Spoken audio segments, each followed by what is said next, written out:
On day one of pre-season testing, we all had that feeling that the new season was going to just be a repeat of 2023, with the Red Bull looking aggressive and quick, setting the pace throughout the day. But over the next 2 days of testing, Ferrari emerged as what looks like the closest challenger to Red Bull for the championship this season.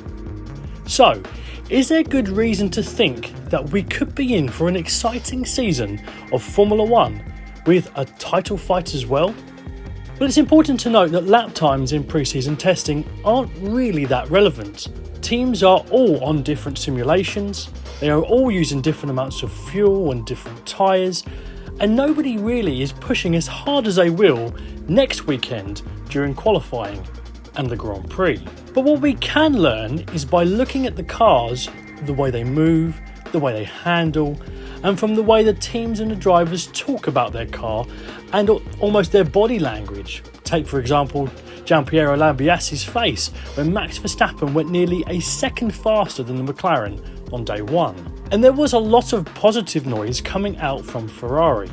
Both Sainz and Leclerc were complimenting the SF24 for its drivability and its stability. And now the car has been on track, we've been able to see more of the technical innovations that Ferrari has made with this car. It's nothing as radical as the Red Bull, but it is definitely a step in the right direction. We saw louvers and we saw new inlets, wings, and we could just see that they have put a lot of effort into designing this car and that it seems to be working the way they want it to. In fact, when we ride on board with Ferrari, you could see, especially into day 2 and 3, that they have sorted out the balance and the setup, and it seems more comfortable to drive. A lot less locking up and going wide. We didn't see so much of that towards the end of the test. And we didn't see the drivers hacking away at the steering wheel either, having to wrestle it into corners or it being twitchy as they went around. And Chief Technical Officer Enrico Condale has stated that they have sorted many of the trouble areas from last season's car that stopped them from exploiting their car's quick one-lap pace in the race stints, and which again will just build confidence for the drivers as they get accustomed to this new car this season. Have you got your merch for this season sorted? Well, if you still want to get hold of some teamwear from your favourite team, head on to the description and click the link for fanatics.com. You can get up to 50% off of your favourite team's teamwear and merchandise. Now, Red Bull are still expected to be the class of the field. After all, they made a radical concept change for this season, with Adrian Newey reportedly taking inspiration from fighter jets, which is just the coolest thing, to get the vertical inlets and a large undercut to work aerodynamically, with reports that they are even looking to take the zero sidepod approach when they update the car later this year.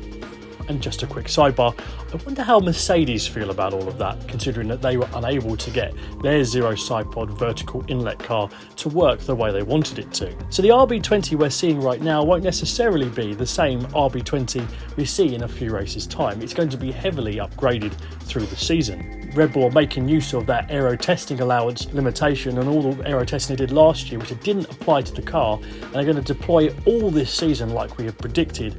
And we're definitely going to see a new and faster car as we develop it through the season, which is obviously just maybe a cause for concern, knowing that they're going to be so quick and knowing that the cars are going to be developed even more than it is right now.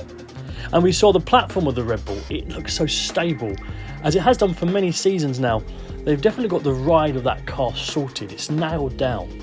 The drivers have an absolute confidence that it will do what it's meant to do and it will be stable, no bouncing, no porpoising. It looks aggressive as well when it goes around the track, especially in the hands of Max Verstappen, who said that the car gave him everything he wants, which again is a little concerning. Perez didn't look as comfortable with the RB20, especially not as Max did, but maybe that's just it down to it suiting Verstappen more than Perez from the get-go. So with positive noises coming out of both teams and both cars looking strong, it will be exciting to see both of the teams take the fuel out of the car and turn the engines up to the max when their drivers hit the track next weekend, to see what happens when they really hit the track in anger and which team will come out on top. Who do you think is looking stronger out of Ferrari and Red Bull?